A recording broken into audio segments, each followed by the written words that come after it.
guys, happy Tuesday. Okay, so I just got done doing this training in my Facebook group. However, I wanted to start sharing them on here as well because I know a lot of you are not in my Facebook group, but you do have businesses, you do follow me. I would love to be able to share this with you.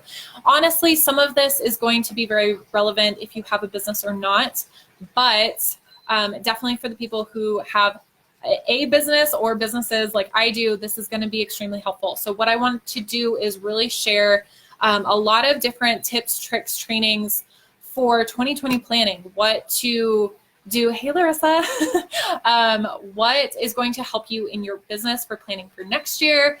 What's going to help you with your goal setting planning for next year, personally, professionally, whatever that looks like. There's so much stuff that I want to share, you guys. I'm going to be doing probably some challenges, I'll have some free workbooks, I'll have some other like guides and stuff like that. But I also want to do a few like live training videos just to give you some information for for planning for next year. Larissa, I just want to say that I just saw your comment. It says hi, but it says that you are one of my top fans. So I love that.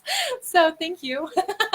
I love that. Okay, so I'm just going to dive right into it because I do want to make this fairly short and sweet, but I really want to dive into the finance piece of your business and 2020 planning for next year and diving into the money side because money has, it's such a taboo topic. It's so hard for people to talk about sometimes, whether that's personal or for your business because of, the way that we have been programmed through our childhood, whether that's from your parents, that's from a certain money situation that you've had or gone through in the past. Hey, Tammy, thanks for hopping on. It's good to see you.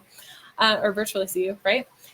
Talking about money, really being able to just like sell something for a price, really diving into your personal finances and getting real with how much debt you have or what you're spending each month or how much money you actually have bringing in.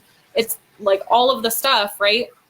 That can be really hard. It's very normal to feel resistant to that and want to put that off and not really deal with it, right? That's very common. And money is one of the things that I really want to talk about more, just very openly, because it's something we don't typically do. And honestly, like this is something that I work with my clients with a lot and even more and more now because you have to know your numbers. You have to be able to talk about money, especially if you have a business. So one of the first things I want to do is really dive into your finances for business in order to set you up for planning for next year. So I want to kind of take you through a little bit of a process of what I did this weekend for two of my businesses to just kind of go through and assess things and start kind of planning and budgeting for what next year should look like. So you can totally follow along, get a piece of paper, go through this yourself. Obviously, you're going to have to dig into your numbers wherever you keep them. I'll get into that too. This can also be relevant to your personal finances. If you know your numbers, you can do this as well for, your personal, whatever income's coming in, whatever expenses you have for like your monthly bills or things like that. You can use this and apply it too, but most of this is kind of geared toward business. So first of all, you need to know your revenue, right? You need to know actually how much money you're bringing in. So it always surprises me to hear, especially like first few years in business, like how people do not know how much money they are actually making in business. Or even if you on the personal side, like how much money you're actually bringing in your day job or like whatever that looks like. If you don't know, you need to know, especially as a business owner. So whether if you accept payment, oh my gosh, if you accept payments through like PayPal or Stripe or Square or something like that, it's really easy to just go pull a report and see.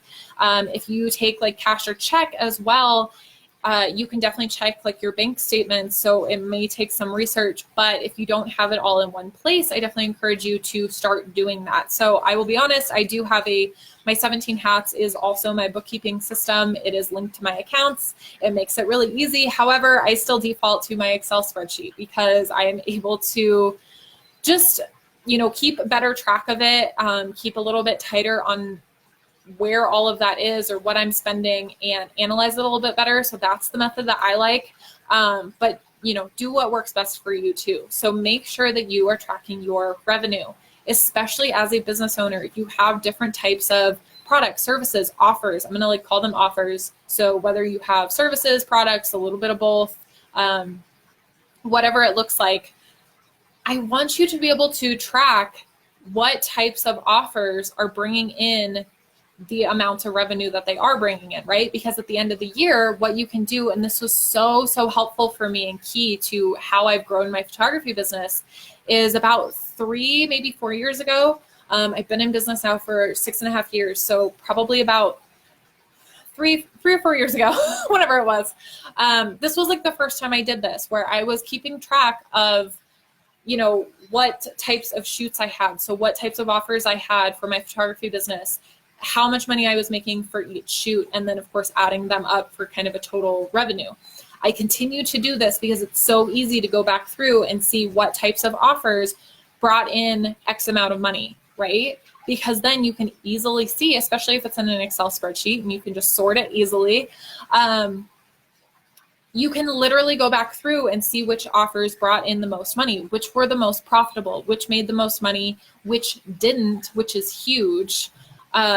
Because, you know, I don't want you guys to just like start a business and just start throwing things out there, seeing what works and just calling it good. Like you have to know what's making you money and what's not, and how you can either tweak it or get rid of it, right? So what I mean by that is I went through, and I continue to do this, but a couple years ago, I really went through which types of photography services were bringing me in the most money. So I noticed that like events and weddings, and there were like a few others that were kind of in the mid, but like definitely like events and weddings were bringing in the most. And like maternity, family, newborn, if I could speak, were not. And honestly, I didn't really enjoy those anyways. I loved the weddings and events so much more. And some of the other ones, right? Like there's always some in between, but weddings and events was definitely at the top, bringing in the most money.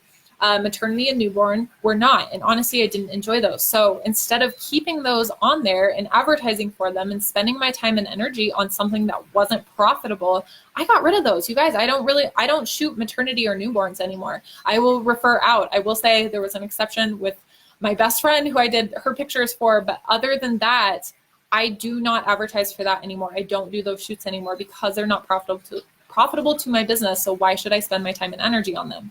Right? So same thing for you. You can go back through and see which offers were the most profitable, which ones, of course, you like the most so that you can continue to do them. If you like it and it's not profitable, you need to tweak it. You need to change something. You need to do some market research in order to figure out what's going to work better so that people actually buy that, right?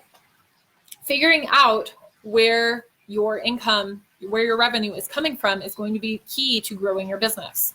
So you have to know your income. You have to know your revenue. You have to know the money that is coming into your business, what's working, what's not. Second of all, your expenses, of course. It's great as a business owner, we get all of these write-offs, right? Whatever's related to our business, we can write off as a business expense. Keep track of these things. Again, I have my bookkeeping system set up for this, but I still go back to my Excel spreadsheet because I can just better track things and organize it. So I can easily see, you know, how much am I spending on like software and things to run my business out of? How much am I spending on like client gifts or shipping like canvases to my clients and things like that? How much am I spending on independent contractors like second shooters or someone to do my website or like whatever that looks like? You can easily see those things. So what I did this weekend is I, you know, saw my total expenses so far, and then I really broke it down like, okay, how much money was I spending on all of these different areas, and especially breaking it down even more. So like business supplies, that could mean so many things. So how much was I spending on like regular business supplies? Maybe that was like stuff for my computer. I got a new desk this year, so things like that. Versus what was I spending on my photography equipment, something I absolutely need for my business, right? I can't run without it. I did have to buy a new camera this year, so that went into it. What about my business insurance? That is something I absolutely have to have for next year too. So I need to know how much that is so I can budget for it for next year.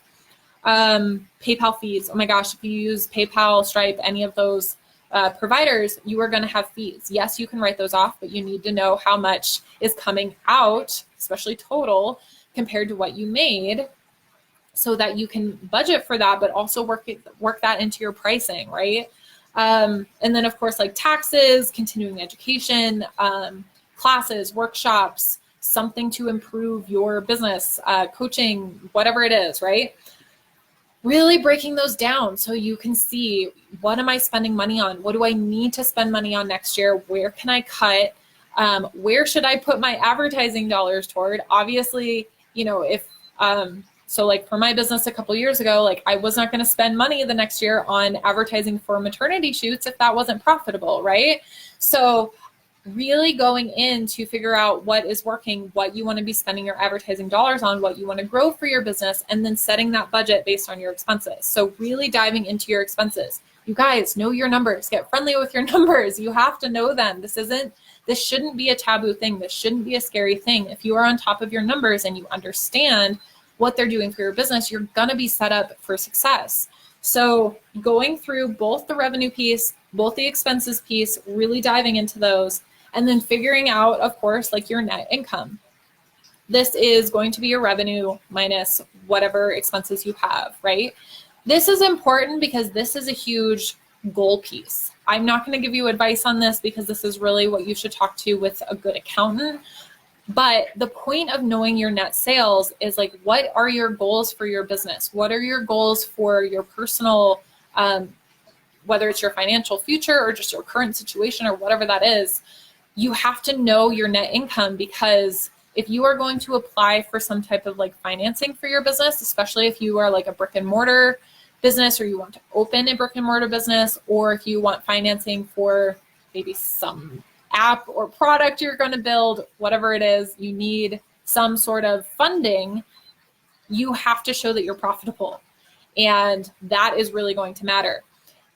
Yes, you do get a tax benefit on, being able to write things off. Then you don't have to pay as much in taxes, right? So having expenses is good. However, depending on your goals, you have to know that net income, right? If you're going to go buy a house, you have to have that net income be a lot larger and maybe not write so many things off or save some things for the next year, right? It all depends on your goals. This is a huge piece. This is going to be very personal for every single person, depending on your business goals and your personal goals. So again, go talk to your accountant about this. But that is why that's so important. Then, so as far as planning for next year, like I said, knowing those numbers so that you can really see like how much, like what percentage of your revenue this year has gone toward expenses. Knowing that so you can tweak that, like get it to where you want to be. If like half or more of your revenue this year went to expenses, like you probably want to fix that a little bit, right? Like you probably want to cut some things out, see where you can cut expenses so that can be a little bit larger for next year. If you need, what was I going to say? So like expenses, taxes, you definitely want to save for those, but you need to know like your percentages around those things. You also need to know how much you're going to pay yourself out of your business revenue, right? I was talking in my group about this one. Honestly, like this is where it gets so messy, especially in your first few years of business. If you are a solo business owner and you're just getting your business started, this is where it gets so messy, and it's totally fine because usually it's normal, right? Is so much of your personal finances gets mixed with your business finances. And again, like this is normal, but it's something that you want to get a handle on as you grow, because it's only going to get harder, right? And there's so many other like legalities and stuff that like you want them separated, right? But when you're first getting started, this is something that can happen. So when, making sure that you have a business bank account, first of all, and that your money is going through there, and that you have a set amount that you are like paying yourself, whether that changes from month to month, that's fine. Or if it's the same amount every month, just so you can show like you're paying yourself out of your business account as like a payment. However, it's not going to be like, it's not just all of the money you're making all the time, right? You still have to have money for those expenses, for taxes, for growth, for marketing, like all of those other things. And you need to have them separate, right? So again, like going into planning for 2020 and knowing what your personal goals are, how that affects your business, where you need to grow your business, and all of those other things. When you know your numbers, you're able to figure that kind of stuff out. So I'm going to leave you with that tonight. So there's not too much that we're going into. There's so much around this that I could talk about, but I want to keep it fairly simple tonight. So knowing your business numbers, you guys, knowing your revenue, knowing your expenses, making changes, cutting out offers or tweaking them so that they will be profitable for next year goes into your 2020 planning.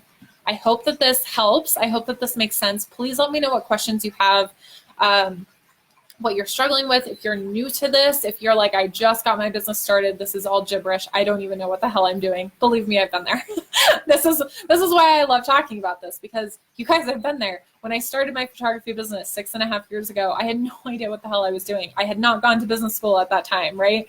There was nothing about business that I had any idea. I was like, I like photography, I'm gonna start a business, right? Like, you get to understand it as you go, and that's okay. And that's what this is why I do what I do, right? This is why I love the coaching aspect so much, is because I can now, like, what I needed so much when I first got started, I can now help people with. So let me know your questions. Let me know where you're at in business. Let me know what 2020 is looking like or feeling like as you are starting to plan for next year. I would love to know what you are struggling with, what questions you have. Let me know in the comments, or feel free to message me, whatever works best for you. I would love to hear. I'm going to be doing more training videos and so much more other things as we go into 2020. Can you believe that we are literally in the last 30 days of the year? So let me know what questions you have, whether it's personal goals, business goals, whatever it is. And I will talk to you guys later. Have a good night.